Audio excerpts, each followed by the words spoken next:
Israel और Hezbollah के बीच आज रात बहुत अहम है। आज रात ये तय हो जाएगा कि दोनों के बीच सीज फायर टिकेगा या फिर टूट जाएगा। नेतन्याहू ने ऐसी धमकी दे दी है जिससे हिजबुल्लाह की पूरी लीडरशिप बहुत डर गई है। हालात ये है कि अब हमास भी इजरायल के साथ सीज फायर चाहता है। क्या बैरूत में इजरायल के बम नहीं फटेंगे? क्या अब इजरायल में हिजबुल्लाह के रॉकेट नहीं गिरेंगे? हिजबुल्लाह क्या करेगा? इजरायल क्या करेगा? सीज फायर के पहले 48 घंटों में हो जाएगा फैसला। क्या सीज फायर करके इजरायल जीत गया या फिर हिजबुल्लाह ने इजरायल को हरा दिया? ये बात अगले 48 घंटे तय करेंगे कि इजरायल जीता या फिर हिजबुल्लाह। ये बात अगले 48 घंटे तय करेंगे कि युद्ध खत्म होगा। ये बात अगले 48 घंटे तय करेंगे कि युद्ध खत्म होगा या दोगुना ताकत से इजरायल और हिजबुल्लाह की जंग फिर शुरू होगी। अगले 48 घंटे नेतन्याहू का फोकस लेबनान पर होगा। अगले 48 घंटे नईम कासिम की नजर इसी घड़ी पर होगी। लेबनान में जश्न मनाया जा रहा है। लोग उन इलाकों में लौट रहे हैं जिसे वो इजरायल की बमबारी के बाद छोड़कर चले गए थे।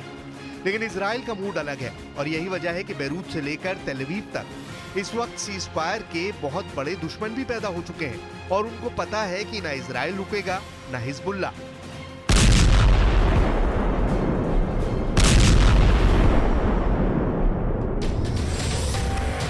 उत्तरी इजरायल में मेटुला के मेयर डेविड अजुलाई ने कहा है कि यह सीज फायर नहीं, नेतन्याहू का हिजबुल्लाह के सामने सरेंडर है।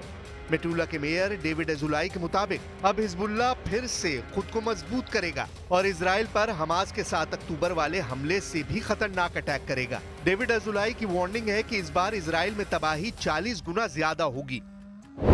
25 नवंबर को सीज फायर पर बात तेज हुई। अमेरिका से बाइडन और फ्रांस से इमानुएल मैक्रो एक्टिव हुए, लेकिन 26 नवंबर को इजरायल ने लेबनान पर धमाकों की बौछार कर दी। बैरूत में 2 मिनट के अंदर 20 जगह बंकर बस्टर बम से हमला हुआ। लेकिन 27 नवंबर को दुनिया के सामने खबर आई कि इजरायल और हिजबुल्लाह सीज फायर के लिए तैयार हैं। इजरायल और हिजबुल्लाह के बीच सीज फायर 2 महीने का होगा। इजरायल को दक्षिण लेबनान से सेना हटानी होगी, कोई बफर जोन नहीं बनेगा। हिजबुल्लाह को भी लिटानी नदी के दक्षिण से अपने लड़ाकों को हटाना होगा। दक्षिण लेबनान में लेबनान की सेना तैनात की जाएगी। חיזבאללה יפר את הפסקת האש לא רק אם הוא יירה עלינו, הוא יפר את ההסכם גם כשהוא ינסה להתחמש כדי לירות עלינו בעתיד.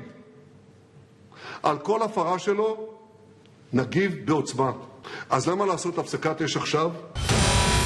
नेतन्याहू साफ साफ कह रहे हैं कि वो फिर हिजबुल्लाह को टारगेट बनाएंगे अगर उसने सीज फायर की शर्तों का उल्लंघन किया। लेकिन अभी मुद्दा ये है कि सीज फायर करके क्या इजरायल जीत गया या फिर हिजबुल्लाह की जीत हुई है।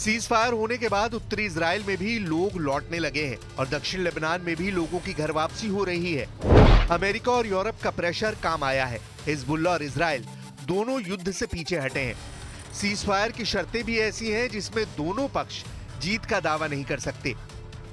היו עיכובים גדולים באספקת נשק וחימושים, והעיכוב הזה עומד להשתחרר בקרוב. נצטייד באמצעי לחימה מתקדמים שישמרו על חיי חיילינו וייתנו לנו כוח מחץ נוסף להשלים את משימותינו. नेतन्याहू ने ग्राउंड ऑपरेशन से लेकर हिजबुल्लाह की लीडरशिप पर बड़े बड़े दावे किए, लेकिन दूसरा सच ये भी है कि इजरायल ने लेबनान की जमीन पर फौज उतारने से पहले युद्ध के कुछ लक्ष्य रखे थे, जो उसने हासिल किए या नहीं इस पर गौर करने की जरूरत है।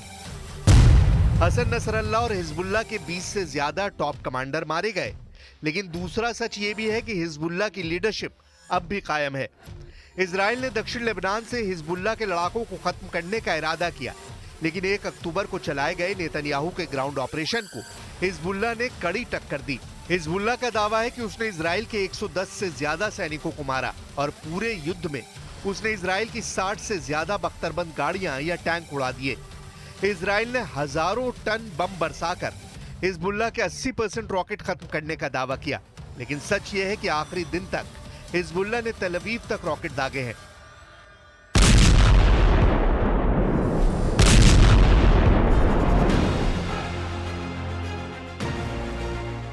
इजराइल की मीडिया में एक पोल हुआ।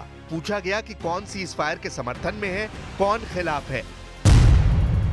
इजराइल के चैनल 13 पर हुए पोल में 60% इजरायली लोगों ने कहा है कि सीज़फायर करके इजराइल ने हिजबुल्लाह से हार मान ली है। कुल मिलाकर बाइडेन जो शांति का कबूतर नेतन्याहू और नईम कासिम के हाथों से उड़वाना चाहते हैं, वो इजराइल की जमीन से उड़ने को तैयार नहीं नजर आ रहा। עשו כלום ושום דבר וסתם חיילים הלכו לנו ככה. שביבי נתניהו מתקפל מהר מהממשלה, אפילו שתמכתי בו. הוא צריך ללכת דחוף הביתה. גועל נפש. שיבוא לפה יראה מה אנחנו סבלנו ועוד סובלים. שנה וחודשיים אנחנו לא יוצאים מהבית.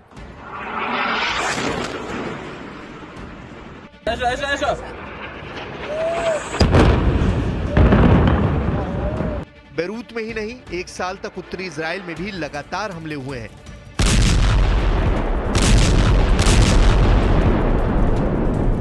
लेबनान में इजराइल के इन धमाकों को देखकर लाखों लोगों ने दक्षिण बेरूत छोड़ दिया, तो उत्तरी इजराइल में भी हिजबुल्लाह के रॉकेट अटैक ऐसे हुए कि 60,000 से ज्यादा लोग घर छोड़कर दक्षिण इजराइल की तरफ चले गए।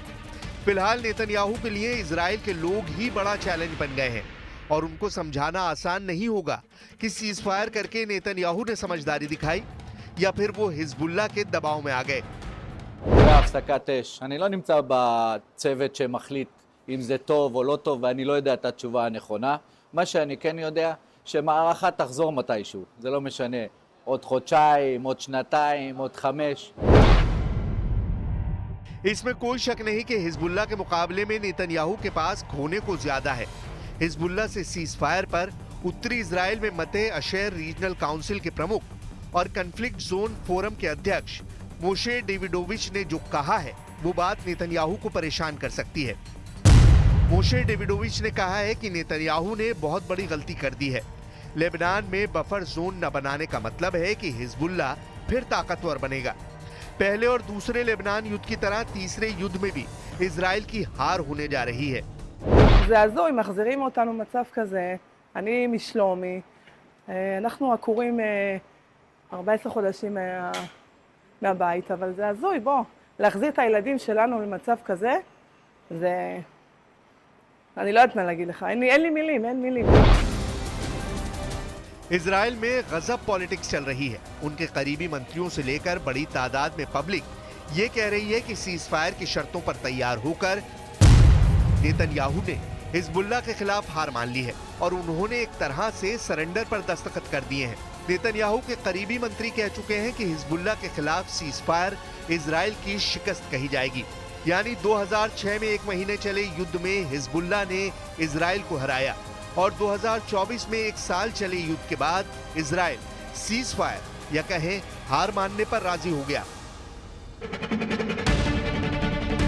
इन बातों को लेकर नेतन्याहू इस वक्त अपने वॉर कैबिनेट में भी बुरी तरह घिर चुके हैं। नेतन्याहू अपने खिलाफ इंटरनेशनल क्रिमिनल कोर्ट की तरफ से जारी गिरफ्तारी के वारंट को लेकर पहले से ही दबाव में है।